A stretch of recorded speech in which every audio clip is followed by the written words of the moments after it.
the line here, but Mark Few talked about how he was a great lesson for the coaching staff because 2 or 3 different times he was at the bottom of the rotation, and they finally learned their lesson at the end of the year and put him towards the top of the rotation. Well, here's a guy that can bring you instant offense on the bench. Griffey straight away. Off the mark, but a foul underneath. And if that is against Sacre, that's his first personal. And I think the crowd here at Assembly Hall realizes that the officiating crew finally saddled Sacre with a personal foul. Well, Robert has been throwing himself around quite often on the offensive end. But hasn't been real active on the defensive end. Great ball movement sets up Richardson.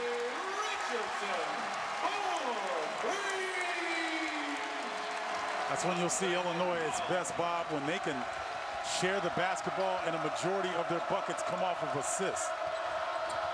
Really, Brandon Paul, the only player that can create his own shot off the bounce.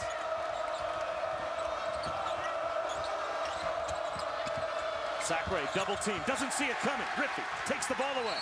Loose on the deck and a foul call on Mike Hart. Uh-oh, Sacre got kicked or kneed in the back of the head, it looks like. Robert Sacre is hurt. That was a terrific double team from Tyler Griffey that Sacre didn't recognize, and then in the scramble, he was injured. Typically, when bigs get double teamed, the double team comes from the top side. The Illini came from the baseline side, the blind side.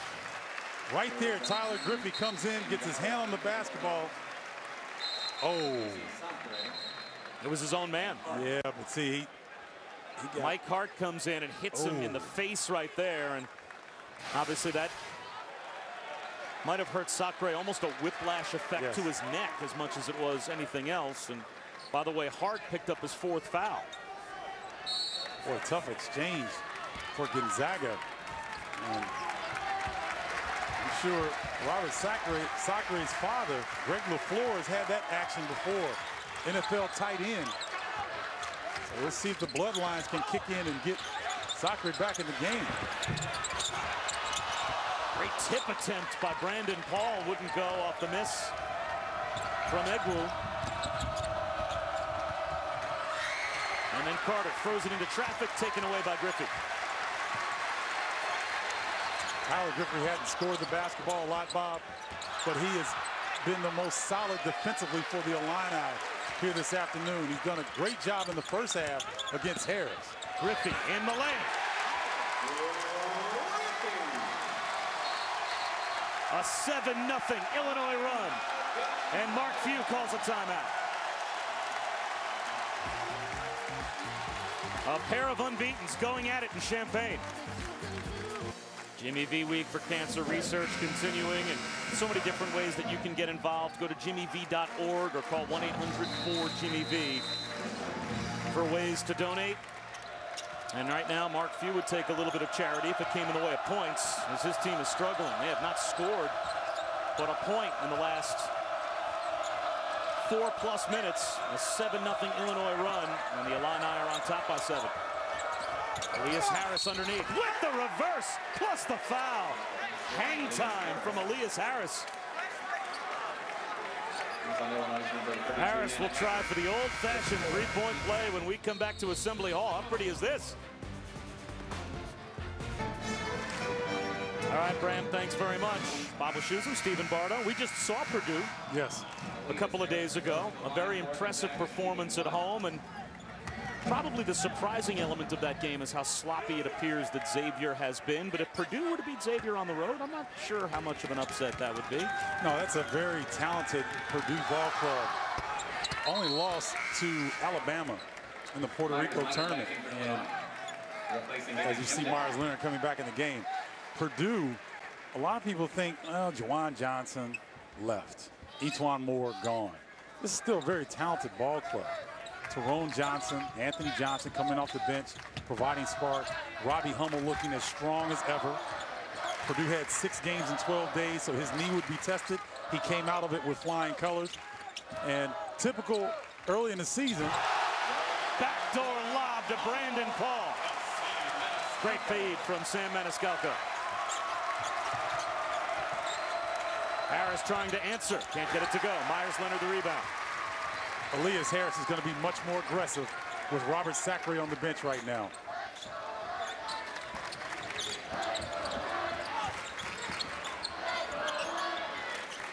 Leonard in the post.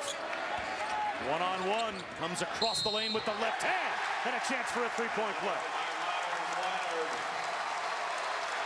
Take a look at the last play that resulted in Brandon Paul receiving an alley-oop. Go ahead and roll it. There's Brandon Paul right there. Now watch him go around the screen and come right back here. Nice pass. Sam Maniscalco. Set play to get Brandon Paul on the backside of the defense. Great execution by the Illini.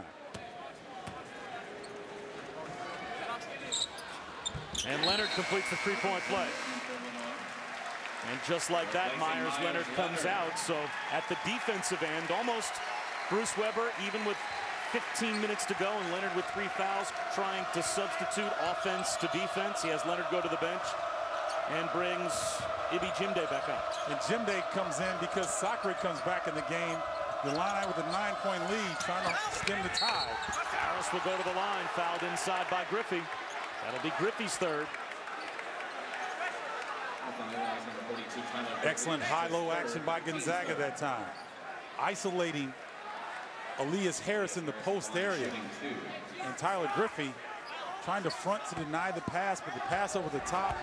The backside is emptied out. Elias Harris all alone with the bucket. Once again, excellent offensive execution by the Zags.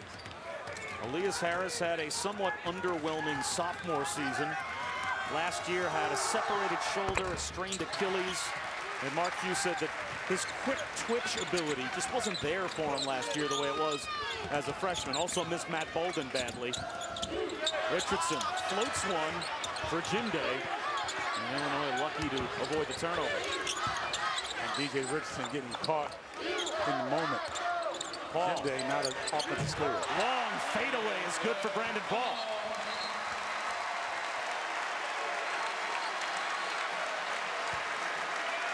Might have been an issue with the shot clock. Either that or they want to see if that last shot was a 2 or a 3. As things stand now, Illinois with a 10-point lead. But the officials will go over and confirm whether or not that was a 2-point basket or a 3-point basket. We'll take a look here. No doubt about it. He's well inside the arc. That's a long 2. Mark Few got to be very careful here, Bob. It's one of those danger zones that we talk about. Down 10 on the road. Sacre trying to come back in and establish himself offensively. Elias Harris trying to press the issue. But the Illini looking to apply the knockout punch. Largest lead for Illinois.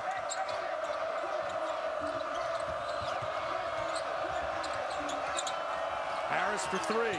That's a big shot for Gonzaga. Boy, Elias Harris playing with much more confidence here in the second half. Tyler Griffey doing a good job in the post.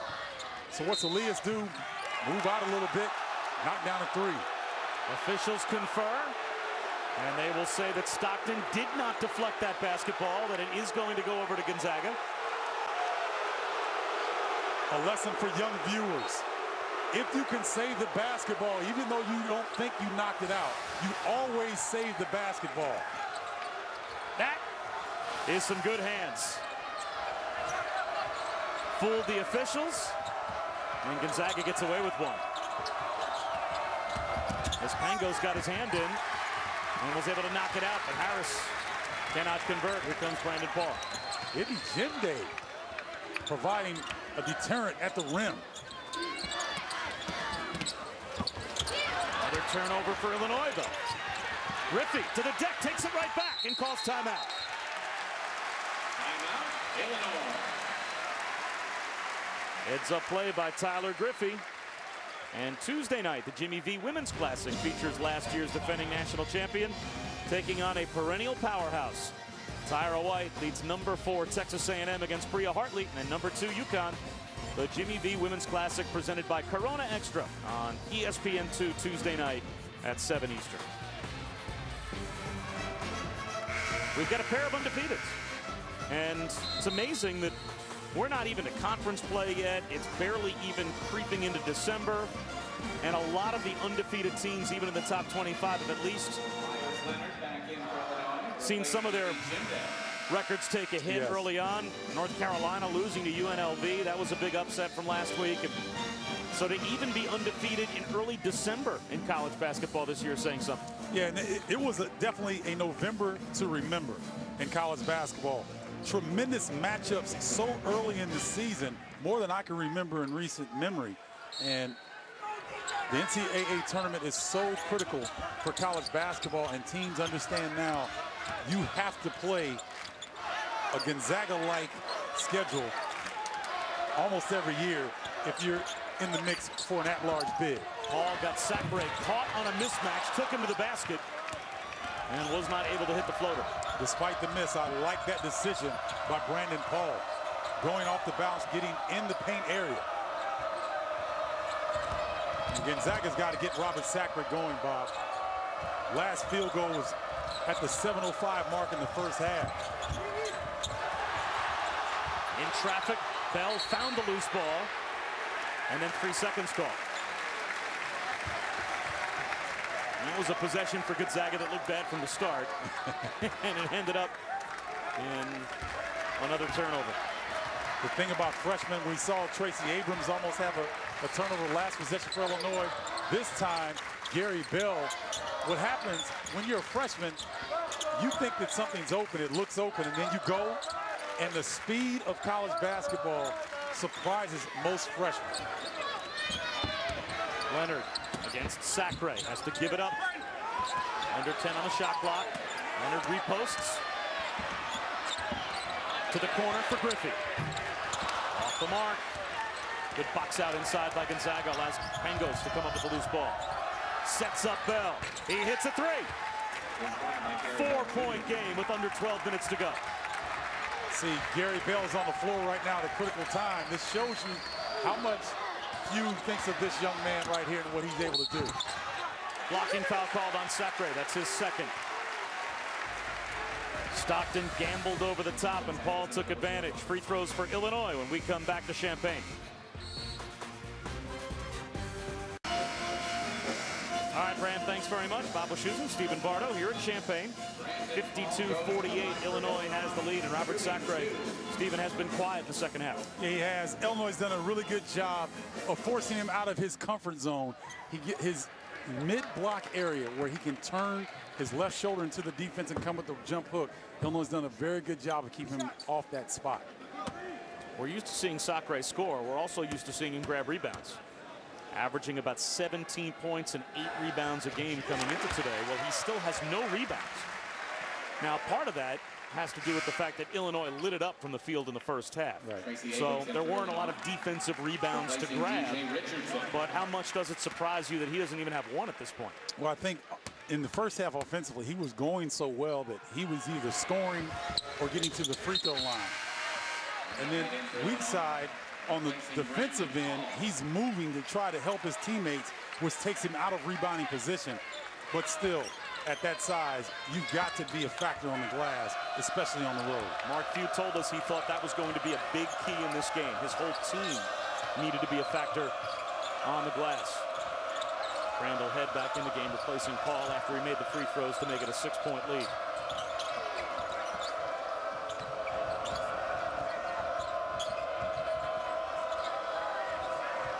A high screen and roll here as the shot clock runs down. Shot clock at 7. Bell on the drive. Sets up a wide open Dower. He can't hit. The rebound ends up underneath with Gary Bell. Boy, Gary Bell, one of those lunch bucket type of players. Doesn't mind mixing it up. Solid body. Provided some serious stability when Gonzaga's needed it most here this afternoon. Quietly, the Zags creep back in the game. They change defenses. A 2-3 zone type matchup. And Griffey has it taken away by Stockton. Shovels off to Pangos, but It's taken away by Maniscalco, and then Stockton commits a backcourt foul. That's